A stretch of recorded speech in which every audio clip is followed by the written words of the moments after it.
I believe that we should all be millionaires. I want to break down why I believe this and how can we do it. I could have never imagined growing a business that makes over $10 million, but it is possible. I had to figure it out myself, and I did.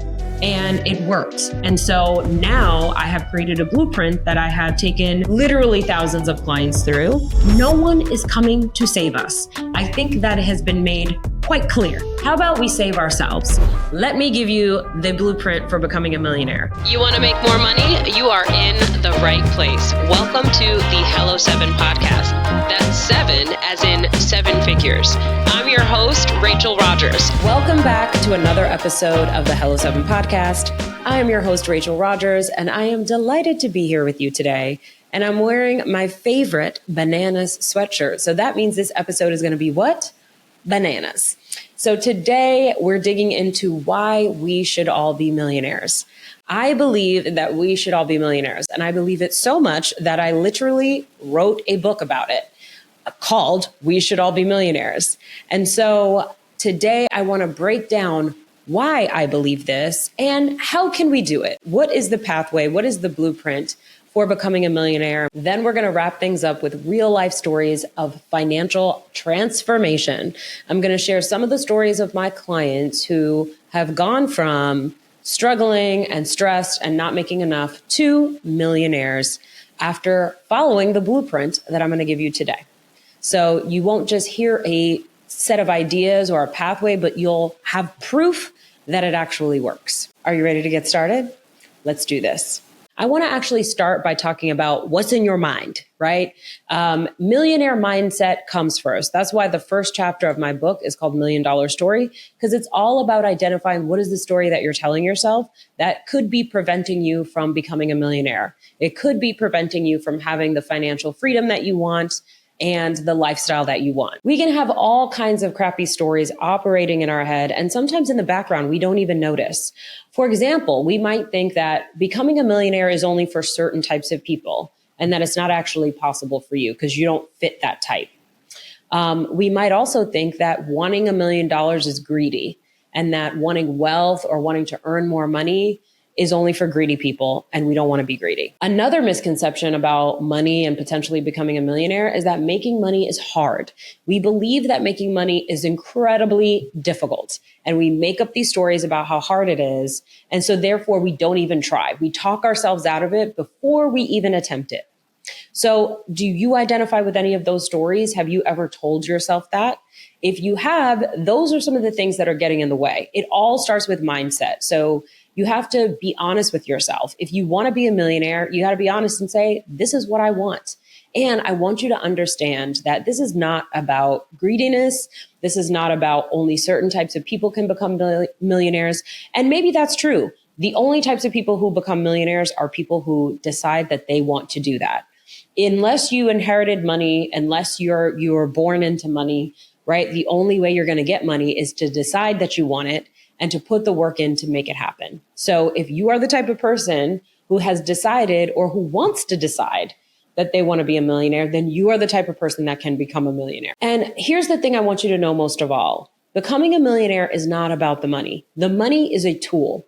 The money is something that we pull out of our toolbox or a tool belt that allows us to go get the things that we actually want. The money isn't the end goal, right? You're not going to swim through money like Scrooge McDuck. Nobody wants to do that in real life. What we actually want is a nicer home. What we actually want is to send our kids to amazing schools. What we actually want is to go on nice vacations with our families, right? What we want are relatively simple things. We might want to, experience the finer things in life. We might want to travel. We might want to use that money to help others, right? We might want to provide for our own education or be able to invest in our own health and wellness. Money is about giving you options, okay? And so think about what are those things that you want? What are those options that you want to have in life? Maybe you're working a job right now that you don't love. And if you had the option to leave, you would, but you can't afford it.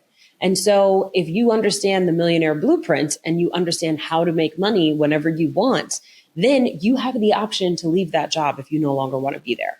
What if you secretly always wanted to become an artist And if you had the option to, if you didn't have to worry about paying bills, you would pursue your artistry.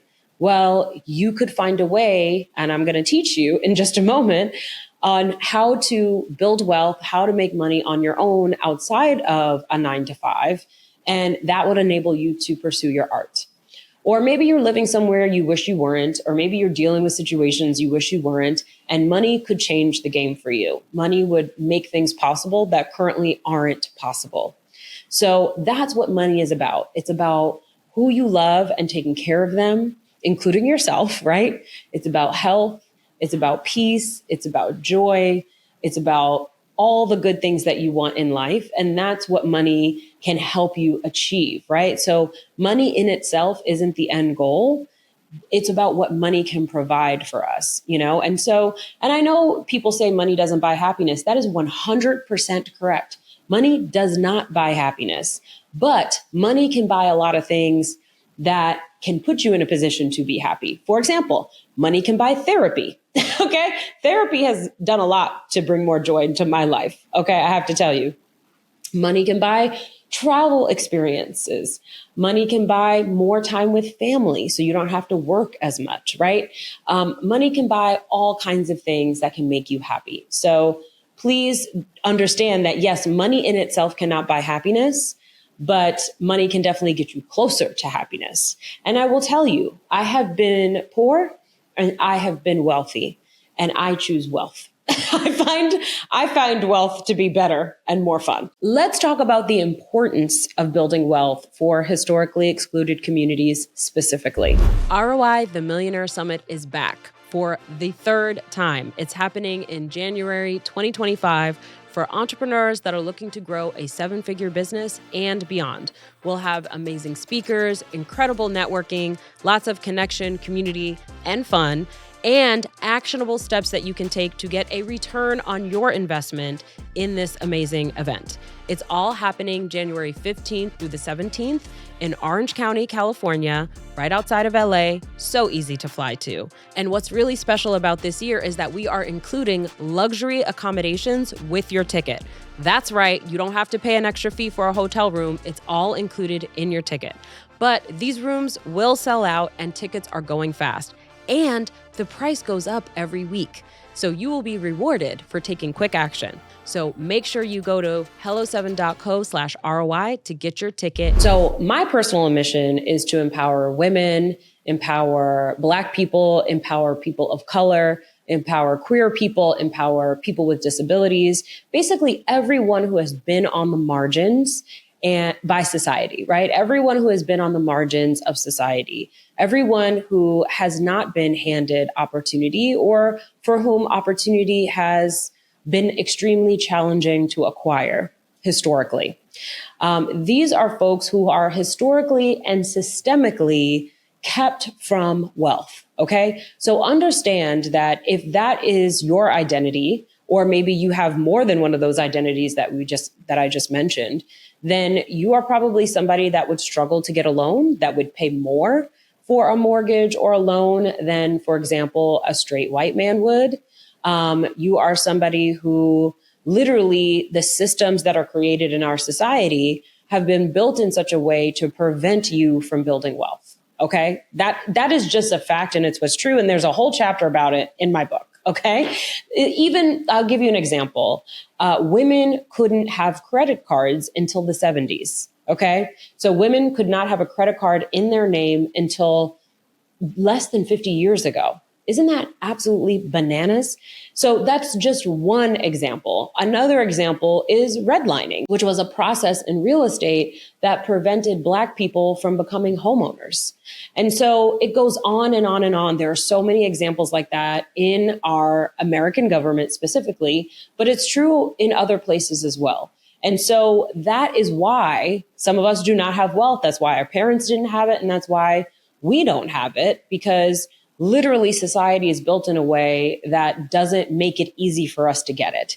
And in fact, puts lots of different boulders and juggernauts in our way. But for us in historically excluded communities, it is even more important that we commit to building wealth. We're not just doing this for ourselves. We're not just doing it for our children. We're doing it for our greater communities, right? For the next generation. So that if you are building wealth, then you are amassing wealth that you could use to benefit the causes that you care about, the communities that you care about. So you can make your life better. You can make your children's lives better.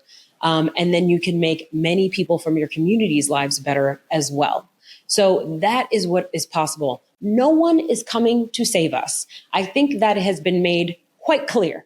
Okay. So since no one's going to come save us, how about we save ourselves? How about we save ourselves, and not only ourselves, but our families and our greater communities as well? That is what is possible. And if I could be an example for that, I have built my business that has led to a lot of success for me, but I've built it around helping other entrepreneurs and people who want to become entrepreneurs from historically excluded communities. And that business has allowed me to also create a foundation. And so my nonprofit, my foundation, has been able to provide money for Black women who need a doula in the room with them when they are giving birth, or provide childcare for women in need. We have also been able to provide scholarships and grant money to entrepreneurs from historically excluded communities. And we did something really cool through our foundation. We built the very first birth center on the island of Puerto Rico. That is the kind of stuff that is possible. So not only can you take care of yourself, but you can make life better for other people too. And so being wealthy is actually pretty cool, because the more wealth you have, the more generous you get to be. So I hope that I have convinced you that you should become a millionaire. And if you're now convinced, how about I tell you how to do it? So one of the first things that you're going to have to overcome is this idea that you're not good enough, right? That you aren't worthy, that your ideas or your creativity are not enough. That is nonsense, my friend. And I'm going to need you to get over that with the quickness. Okay. You got to understand your value and step fully into your value in order to become a millionaire. So I want you to start shifting your thinking into thinking that you are worthy, you are good enough, and that the skill set you have right now, that those skills and talents and strengths can be turned into $1 million. The next thing I need you to do is start thinking big. Okay, think bigger. Don't think, how can I make another $1,000? Think, how can I make another $100,000 or $1 million? Okay, so do not be afraid to dream. Do not talk yourself out of your dreams before you even have the dream, right? You tell yourself, no, I don't even allow my brain to go there. I'm going to need you to allow yourself to go there. Okay. Trust and believe in your dreams, because they are absolutely possible. I also want you to overcome your fear of money. Stop being afraid of money. Stop thinking that money is a bad thing, or that you're not good with money, or that you couldn't possibly understand money. Of course you can, right? Being good with money is a skill, and you can learn that skill just like you could learn any other skill. So you are capable of being good with money. You are worthy of having money, and you are capable of managing your money well. So start believing that, and just push away this fear of having money. Sometimes we think all these bad things are going to happen to us if we have money. We think people will stop talking to us. No one will want to be our friend. You know, we won't have genuine relationships. It will be all about the money if that happens. Stop making up stories, okay? Stop making up sad stories about all the terrible things that are going to happen if you get your dreams. How about your dream happens and only good things happen? How about you focus on that? And if bad things happen, guess what? You'll be able to handle it. You don't need to mentally prepare for that story, right? Mentally prepare for the joy and the excitement of becoming a millionaire instead. The last mindset shift that I want you to make is understand the importance of investing in yourself. You're not going to become a millionaire for free. Okay. And that doesn't mean you need to spend all this money. I'm about to give you the blueprint for free, and you can get this book for $20. Okay. And has even more details about how to become a millionaire. So it's not that. It's about investing money, investing time, investing energy, right? That's what you have to put in if you want to become a millionaire. So you might have to stop watching Netflix. You might have to give up some of your hobbies temporarily so that you could focus on building a business, for example. You may have to invest in hiring some help, hiring someone to help you become the entrepreneur you want to become, or hiring someone else to help you in your actual business, right? You may need to take a course or do training or hire a lawyer, right? Like you might have to invest some money. In fact, not might, you will definitely have to invest some money to become a successful entrepreneur, and understand that it is actually an investment. You're going to put money in and then you're going to get money back out. That's how assets work. That's what happens when you are investing in an asset like building a business, instead of investing in, for example, buying cute clothes. Like cute clothes are great, but it doesn't necessarily make you more money, right? It doesn't necessarily appreciate in value. Typically, clothes depreciate in value, which means they're not assets, okay? So I want you to shift your thinking into someone who is ready, willing, and able to invest their time, their energy, and or their money in order to make your dream happen. If you really believe in your dream, then you do have to put your time down for it. You got to put your energy behind it. You got to put some money behind it as well. Okay. Let me give you the blueprint for becoming a millionaire. And no, this is not a get rich quick scheme. No, this is not nonsense. Yes, this is real. Yes, this is the exact process that I took for myself. And yes, this is the process that I have taken many of my clients through successfully. Okay. So let's start with step one. You're going to assess your greatest asset. Guess what your greatest asset is? You. Okay. You are your greatest asset, my friend. And so you need to do an assessment of this asset and find out how you can extract value from this asset. So how do you assess this asset, right? How do you figure out where the value is at in the asset that is you? The way that you do that is personality assessments. So I want you to go take the Strength Finders test. I want you to take Colby. I want you to take DISC. I want you to take Myers-Briggs. Okay. You can also do Enneagram. You can also look up your astrological sign, right? Really research yourself. Okay. All of these assessments are going to help you understand what your natural talents and gifts are, right? How you like to work, right? What kinds of work you are typically drawn to. They'll tell you more about your personality and how you operate and how you tend to think. That is going to help you figure out what kind of asset you can create from the asset that is you. And some of these tests are going to cost you some money. Like Strengths Finders, last time I checked, is about $35. Spend the $35, get your full Strengths Finders report, because it's going to give you so much data on who you are. And that data is going to help you. Now, in addition to personality tests, you could also look back at your resume, look back at your work experience, look back at your life experience. You're doing a holistic assessment, right? Where you're looking at your skills and how you like to work in your personality. And then you're also going to look at your work experience, education, right? What do you know how to do from the experiences that you have in work and school? And then you're also going to look at your life, right? Maybe you have children and so you're a parent, right? Maybe you've had a leadership role at your church.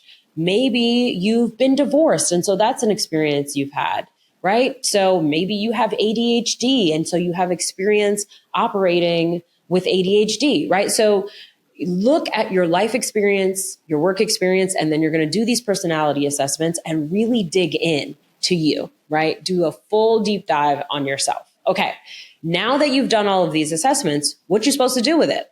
Well, let's move on to step two. So in step two, what I want you to do is notice patterns, right? When you take various different personality assessments, what's jumping out at you, right? What keeps coming up over and over again in each of these assessments?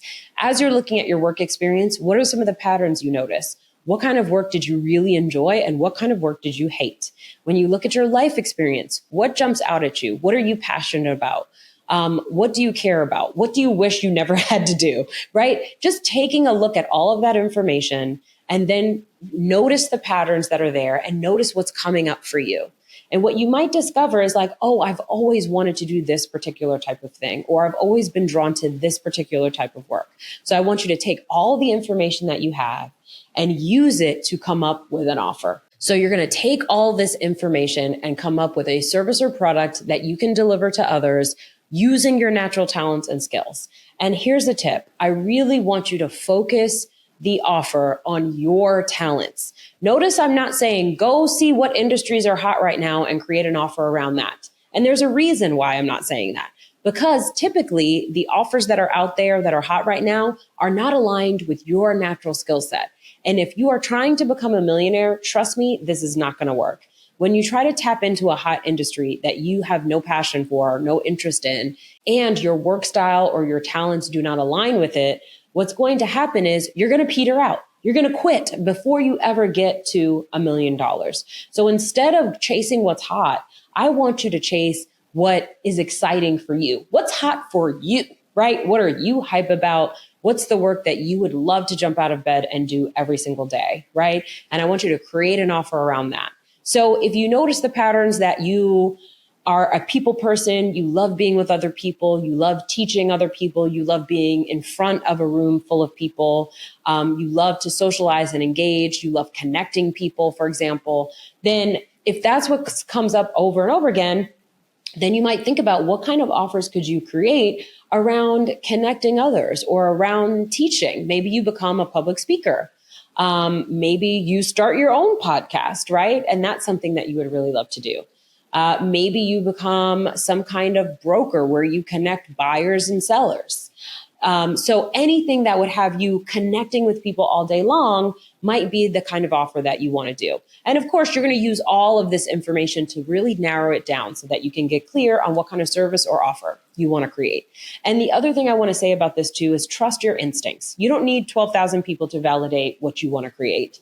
Just get excited and get focused, right? The things that make you light up, that makes your heart sing, the things that get you hype when you're excited about an idea, that is enough. That is enough fuel to get going. Okay. You're just trying to get started here. We don't have to build the pyramids in Egypt overnight. Okay. We're just getting the first bricks laid. That's all we're doing here. Now in step 3, I want you to think about an ideal client.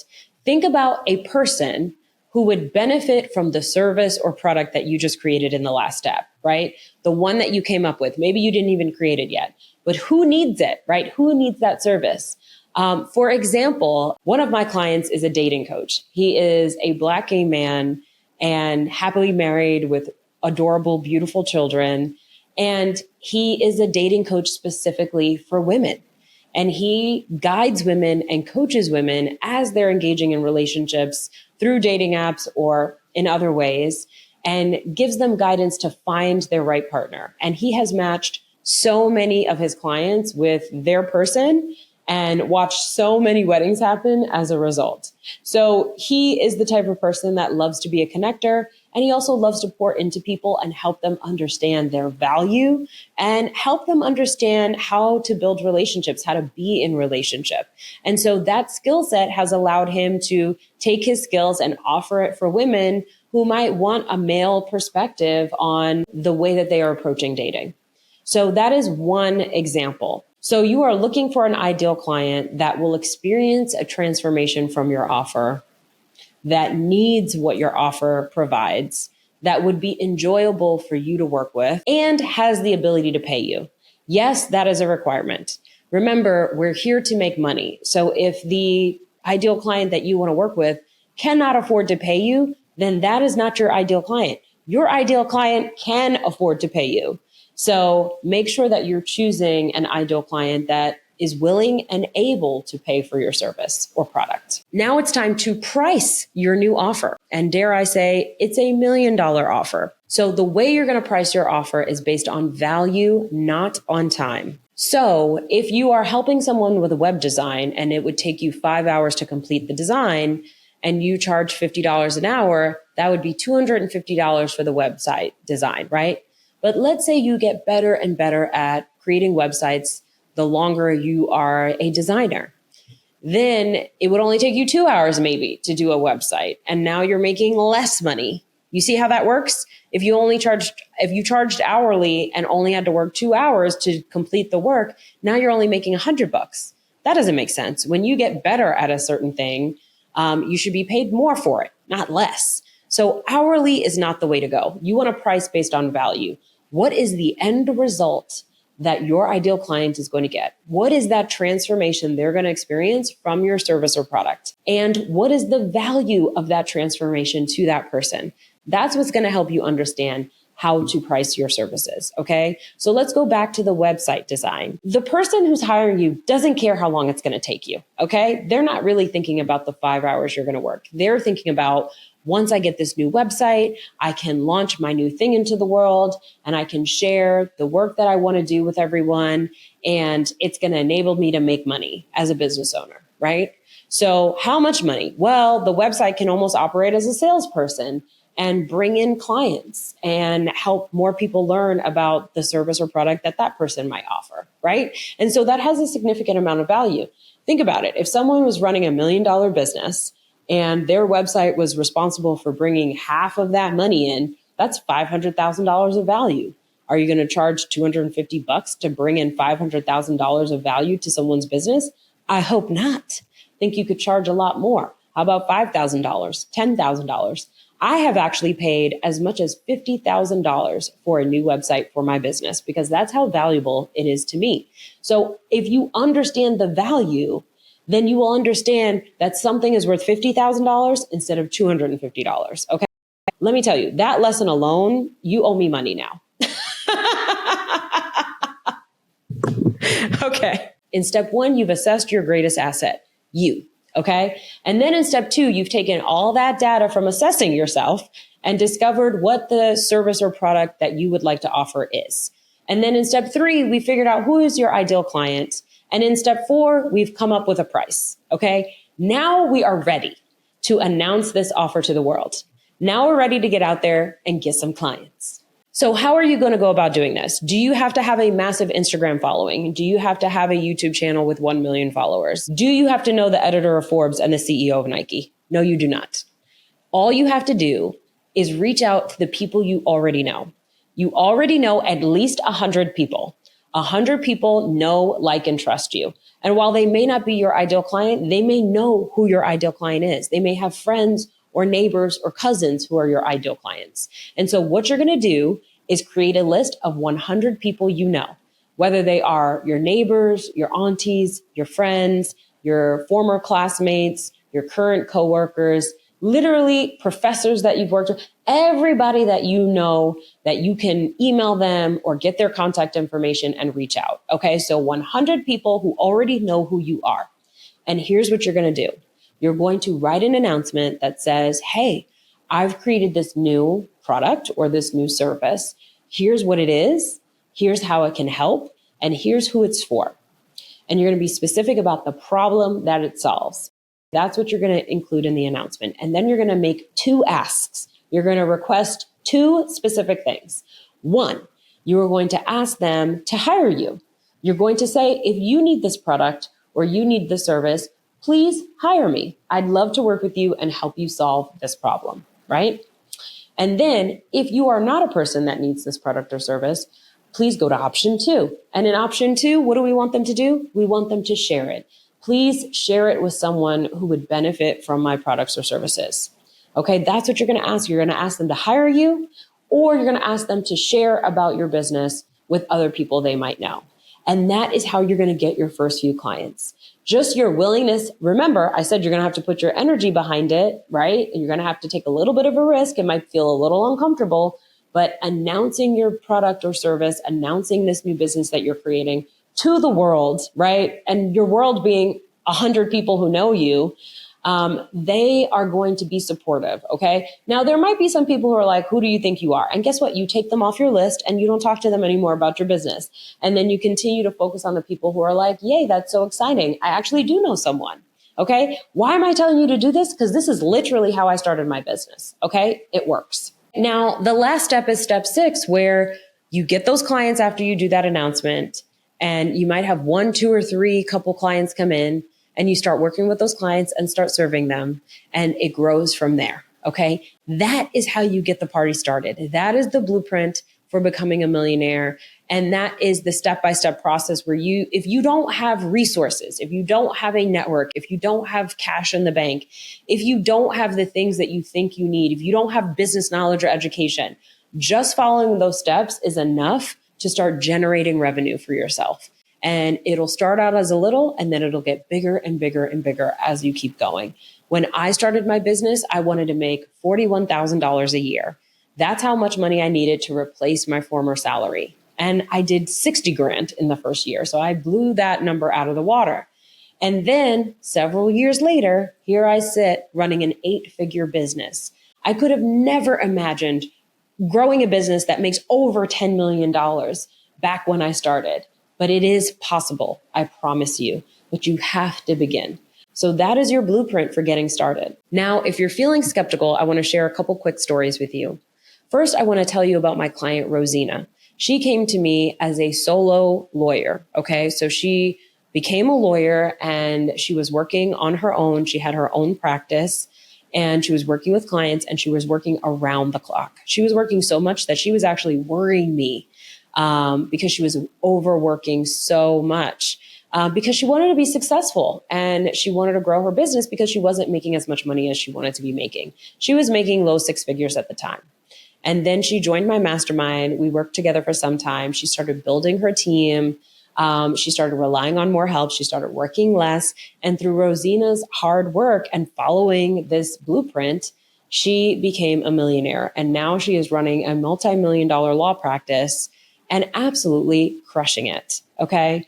And also just giving back and serving in her community in so many beautiful ways. And that's Rosina. She's a badass. Then we have Ray. Ray is a client of mine that came to me when they were ready to start their therapy practice. And so they created a therapy practice specifically for people who wanted to transition and serving the queer community and just doing really beautiful, important work. And they were just getting started. So they didn't have a lot of clients and they didn't have a lot of money, but they joined my mastermind. And after we worked together for almost 2 years, I would say. And Ray now has a $1 million therapy practice with several other therapists working with them and serving folks who are vulnerable and in need and need more support. Okay. And so they've built a whole practice around specifically helping people go through transition. And it is really, really beautiful. So not only is Ray giving back in a beautiful way, but Ray is making bank.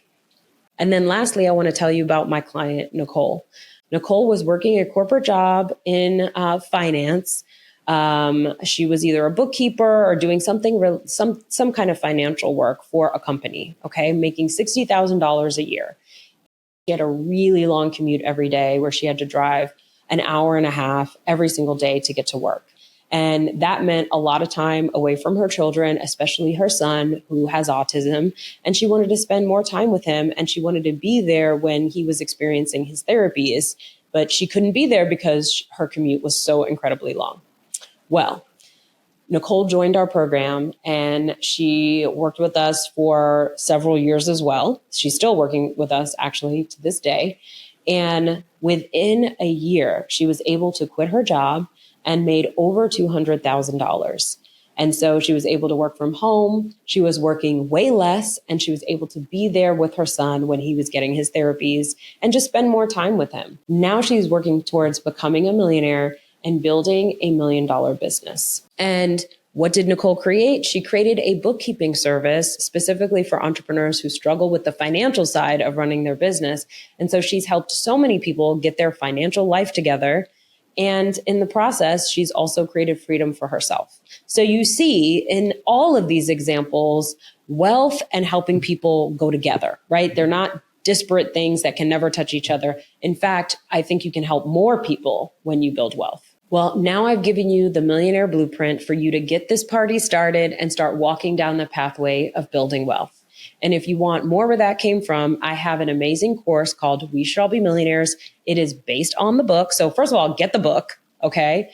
And then also get these 2 free lessons that I'm making available to you. Yes, the first 2 lessons of We Should All Be Millionaires, the course is completely free for you as a podcast listener. So all you have to do is go to hello7.co/H7app, and you can get those 2 free lessons that will give you even more content, even more information for how you can get started on your pathway to becoming a millionaire. Thank you so much for joining me today for the Hello Sven podcast. I hope this episode was uplifting and helpful and joyful for you to experience. And I hope you are feeling fired up and inspired to go get this money, okay? Because you can, all right? Never forget, you got to make money moves. Hey, do you enjoy money? I do. If you want to make more money, then you need to join We Should All Be Millionaires, the club. Go to hello7.co/club to see everything you get once you become a member. hello7.co/club. In the club, we teach you how to maximize your earning potential, how to make better financial and business decisions, how to set up systems so that you're building wealth over time. We keep you focused on your financial and business goals, and we do fun activities throughout the year to keep you motivated. During our last money-making challenge, our club members earned a grand total of $3,519,262.66. Okay? $3.5 million as a community. That's a lot of money, y'all. If you want to get in on this, go to hello7.co/club and become a member.